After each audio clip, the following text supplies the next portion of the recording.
Alright, what is going on, guys? So I have a real treat today. Picked up a new rod. We are going to test it and review it today. So that is this rod, the Daiwa Presso V. So this is the JDM Daiwa Presso. Daiwa Presso does make a rod for the US market. This is not it. Very quickly, just want to talk about what JDM is. So JDM just stands for Japanese Domestic Market. So it is a product, in this case a fishing rod, designed to be sold in Japan. Doesn't mean that it's made in Japan, just designed to be sold on the Japanese market. Very quickly, the Japanese tend to value quality, and they spend a little bit more money than us Americans over here. So the Japanese usually have some nicer products, also some more expensive products. You can buy the same exact, let's say reel, the same exact Daiwa or Shimano reel, one for the US market, one for the Japanese market. There are going to be some slight differences even though it's the same model. Same thing with rods. You can buy the same exact model rod, same brand, same everything, same series. The Japanese ones might have better guides on them, something like that. So the Japanese products, at least as it relates to fishing products, usually are a little bit nicer, but also a little bit more expensive. So Daiwa Presso, it is available in the US, but that is a different rod than this one. So just so you know. The Presso V JDM rod. Very, very nice. This is the 6-foot extra ultralight, so I'm excited to test this. This would be my first extra ultralight rod. I like fishing ultralight a lot, so I wonder how this will compare. So let's just talk about this real quick here. We got a nice little Daiwa Presso logo right there with a little butterfly on it. The entire Presso line, from their rods, their reels, their lines, basically they are trout rods, Japanese trout rods. So that's what this is designed for. Nice cork. When it came in, it was a little bit of a lighter color. I put some cork seal around there like I do with a lot of my rods, and it turned into this little not so attractive darker color. Doesn't look the best anymore, but still looks good enough. Good amount of cork filler in there. So I just wanted to make sure that's sealed so it doesn't come out. Now my favorite part about this rod is right here, the reel seat. Number one, it's very nice because there are no threads anywhere. It screws in from the top. Number two, though, this is absolutely beautiful right here. So this is solid wood. It seems to be very, very light wood. I don't know what it is, balsa or just some sort of a light wood. Screws in from the top. Very, very pleasant to hold right here. Haven't put well, I put a reel on here, just don't have a reel on here now. But very, very pleasant to hold because there's no threads. Everything is very, very nice and smooth, and it just looks absolutely gorgeous. I mean, that is a beautiful, beautiful design right there. As you move a little bit closer, let me turn this so it's not upside down. You got the Daiwa Presso logo there. You got the 6-foot XUL, so the extra ultralight. We can move up here toward the blank. It is 99% carbon. Another little Daiwa logo there. It is painted over and coated over with some sort of sealant. Some of these Japanese rods, like I have one other one, it is just exposed raw carbon. That is not the case here. I'll talk about the guides in a second. It's a 2-piece. There's our connection point, V-joint, whatever that means. Doesn't close all the way. I'm not sure why rod manufacturers do that now, but I've noticed the last couple of years, a lot of the rods, the connection points don't close all the way. It doesn't look the best, but there has to be some sort of a reason for it. And then we just got a whole bunch of more guides. So the guides are titanium frames with SICK inserts, silicone carbonate or whatever. They are very, very nice. I have a couple other rods with these exact guides on them, and they work very well. It's a very, very light metal, very, very slippery, low friction insert. So I think the guides are going to be very nice. This is a somewhat expensive rod, depending on where you buy it from and the current exchange rate. It's going to run you somewhere around $200, depending on the model. Might be even a little bit more expensive. If you go on Amazon, they are extremely overpriced. Someone in the US is just trying to make a lot of money on them. But it is a beautifully designed rod, especially here in the handle and the reel seat area. Now, it is an extra ultralight, rated for between 0.4 and 3 gram fishing lure. So the main reason I got this is to fish with some really, really small jig heads, and then rated for between 1.5 and 3 pound fishing line. I don't have anything that small. I'm going to be using 4 pound today, but I did order another reel and some lighter line so I could put it on this and fish it a little bit more effectively. So that's enough of me showing you the rod. Let us put on the reel and then let's get to fishing.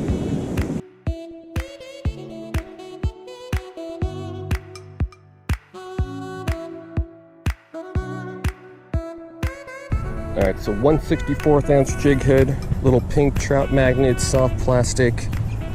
Let's cast this thing on out there. This rod is extremely light. I don't think I mentioned that earlier, but I believe it is 70 grams or 69 grams or something very, very light. I casted that little small jig head pretty well. We're gonna be going after some really, really small fish today. We're hoping for some bluegills.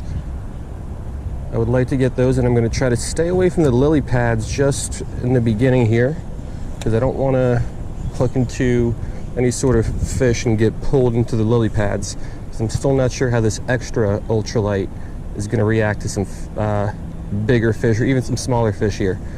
So far, pretty sensitive. I can feel the weight of the jig head kind of putting pressure up against the blank when I'm just kind of jigging it, so that is very nice. So far, very impressed. Handle is extremely comfortable, just like I thought it would be. Of course, I held it at home, but you never really know. I just completely wrapped my hand around this, and there are no threads, nothing to really cause any sort of discomfort. Just extremely smooth, very nice. Wood is always a nice little texture to feel. So we'll work this thing back. Let's hope the fish cooperate. That was a bite. That was a bite. Felt like a nice one, but since this is a brand new rod, I don't know if it is just like super sensitive, or that was just a small fish that felt really nice, or if it was actually a nice one.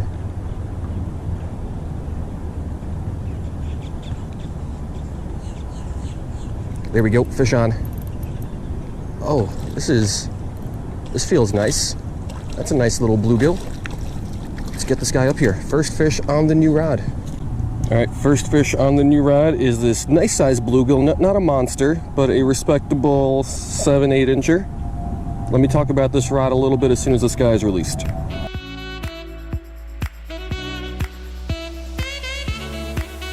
right, so we got our first fish on the Daiwa Presso Extra Ultralight. The hit felt really nice, very sensitive rod. I wouldn't say it's more sensitive than any of the other rods I have in that regard, at least on that first hit, or the first two hits, but I will say when that fish was fighting, it was a lot more vibrant. Like every little pull, every little head shake felt very vibrant in the handle, and that's not something that I don't think I really felt that with any of my other rods. Extremely, just a vibrant feeling. It felt like that fish was right in the handle as opposed to way out there in the water. So far, one fish down, really liking the rod. Let's get back to it and let's get another one.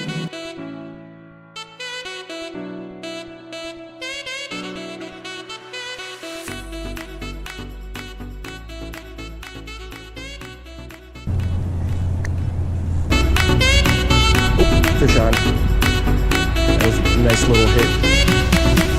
Again, really vibrant here in the handle. What is this? Nice little bluegill, little guy. All right, bluegill number 2 for the day. Not a big one at all. I mean, average size, kind of an in-betweener, bigger than a juvenile, smaller than an adult. But again, extremely vibrant. This little guy, every little time he shook his head, I felt that all the way through the handle. So that guy's back. Let's get ourselves a third one.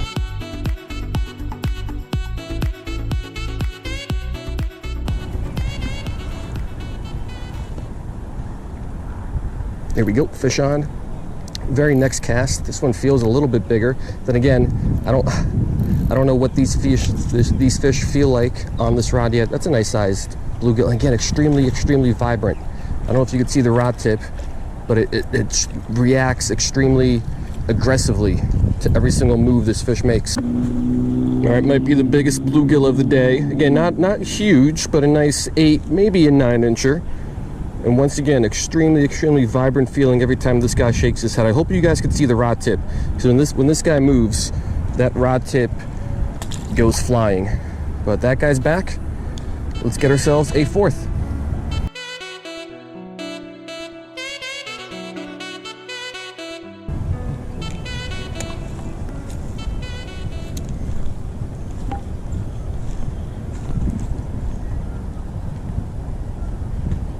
There we go, fish on.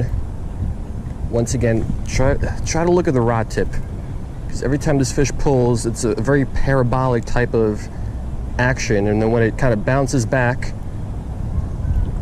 just the vibration is extremely vibrant. I mean, that's the only word I can kind of give you. It's another nice bluegill. All right, we got ourselves another extremely nice fish. Might be the biggest of the day, I don't know. If not, it's pretty close. Another 8 or 9 incher. And again, very, very fun and enjoyable fight on this extra ultralight Daiwa Presso V. So I'm really liking it so far. Let's get this guy back and let's keep going.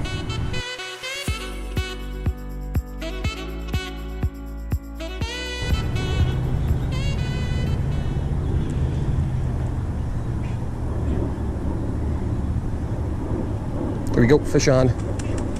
Again, super, super vibrant. Nice sized bluegill. These guys aren't pulling much drag, but the rod just, it bends nicely, and these fish feel really nice. All right, another nice adult male copper nose bluegill. Nice fight, nice bend in the rod.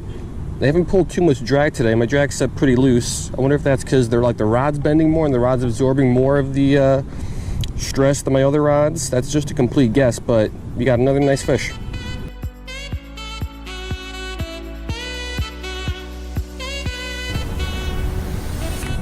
All right, so we're about, I don't know, 20, 30 minutes in.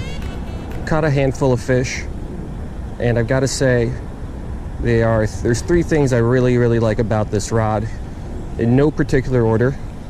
Number 1 is the handle and the reel seat. Just as I thought, absolutely comfortable. Everything is just super, super smooth, very nice to hold, and just like fits perfectly in my hand. So that is number 1, because it just feels really good. It's a comfort and a joy to fish. Number 2, the castability. My biggest problem with fishing the trout magnet with basically any other rod that I have is just they don't cast very well. Like jig head, I mean, some rods cast better than others, of course, but I can't say any of my rods cast these things well. This rod, out of all the ultralight rods that I have, casts these little lures the best, and that is with the same reel and the same line that I use. So Daiwa Legalis 1000, 4-pound fluorocarbon, and it's under spooled, and this thing is still casting these little jig heads really, really well. And then number 3, just the fight is really enjoyable. Extra ultralight, I think it's a little bit lighter than a lot of the other ultralights that I have, so I think that's rated appropriately, but just very, very vibrant feeling. I don't know what it is about this rod that gives it that vibrant feeling here in the handle section, but it just feels really, really nice to fight the fish. The only downside I've noticed so far is, even though it's very, very sensitive on the fight, I can feel the fight very well, it is not very sensitive on the actual hit. It feels, I don't even know how to explain it. It feels like the fish is kind of just mouthing on the bait, on the lure, kind of if you're bait fishing and you just have a fish kind of come up and like mouth on the bait a little bit, not actually like go up and attack it.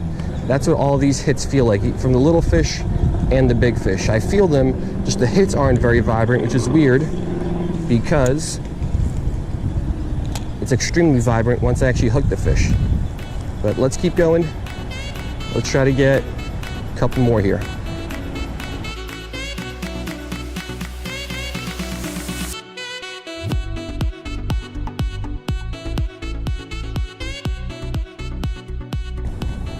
All right, so now I feel comfortable enough fishing this lure around some lily pads, or at least close to some structure. Don't need to fish this out in the open anymore. I mean, extra ultralight, I'll talk about that later. I think it is lighter than an ultralight, but it's not as light as I was expecting. So I'm confident if I hook into a fish here, I can still pull it in fairly easily.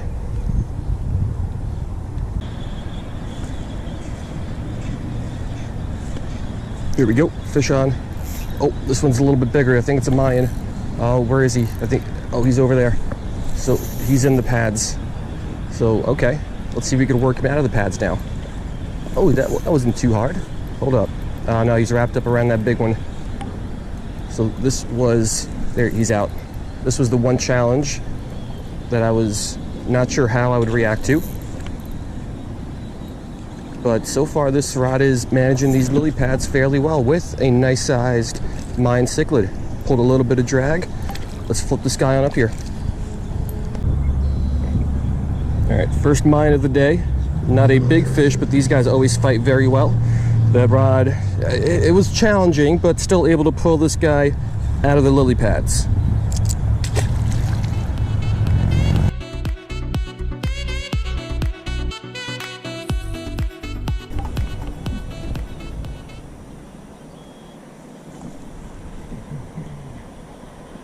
Fish on. Little one. At least I think so. Is that a, what is that? No, it's another bluegill. Felt little, but again, super, super vibrant head shakes. Yeah, so this is a fairly small bluegill on the smaller side, but look how he engulfed that trout magnet. If I could get him to stop jumping around here. I mean, he inhaled that thing, and I think part of that is because I didn't feel the hit. Like I mentioned earlier, super sensitive rod once I'm actually fighting the fish, but not so sensitive on the actual hit itself, which is a little weird. But we'll get this out and let's get this guy back.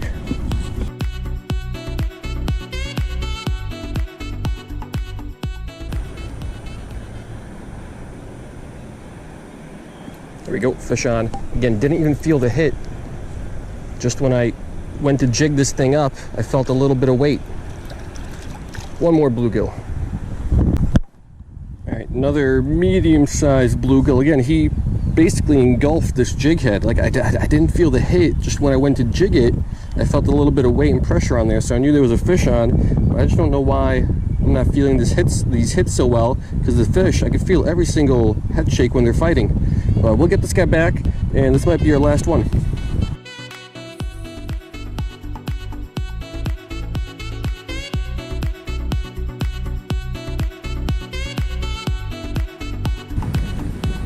So that is going to do about 1 hour of fishing with my brand new Daiwa Presso little trout magnet, Daiwa legalis reel.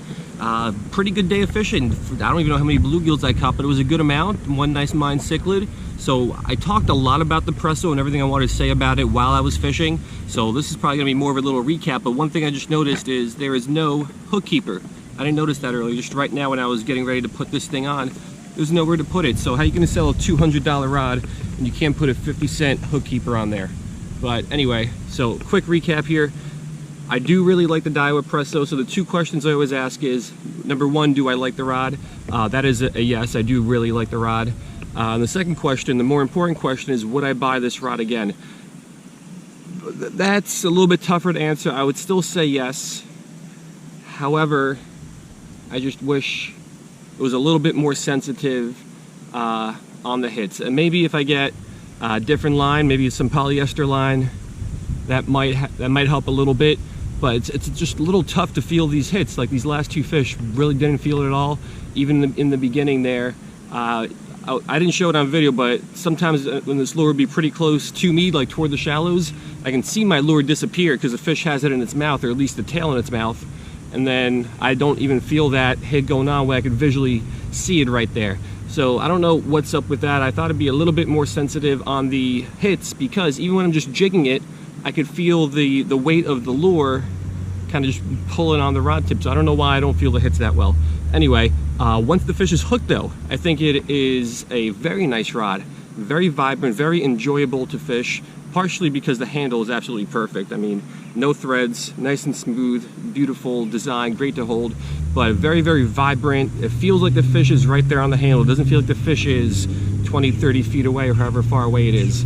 So fighting these fish is very, very nice. The power extra ultralight, I think that's accurate. So there's no real standard between different manufacturers, even within the same manufacturer, different rods. So I do think this is an extra ultralight, definitely lighter power than all the other ultralights that I have. So I think extra ultralight fits that pretty well. Cast this little 1/64 ounce jig head really, really well, better than all my other rods. These little fish, they put up a great fight on this rod, so no complaints there. Yeah, so I think that is going to be the Daiwa Presso. Really like it. I think it is a very technique specific rod. It's got a very, very slow action. Like you saw, the taper is extremely parabolic. So jigging little jig heads I think is fine. But again, it's only rated up to I think 3 grams, right? 4 grams? How do I not know this? 3 grams, so between half a gram and 3 grams. So you're not going to be using any sort of heavy lures on this thing to begin with. So it's a very technique-specific rod. If you're looking for one ultralight to do everything, I would not get this. But if you want a rod to jig these little jig heads, I think you'll do pretty well with this. I just wish it was a little bit more sensitive on the hits. But when my new reel gets in here, and with some new Japanese line, we're going to try that out, and hopefully it's a little bit more sensitive. So yeah, hope you guys liked it, and I will see you next time.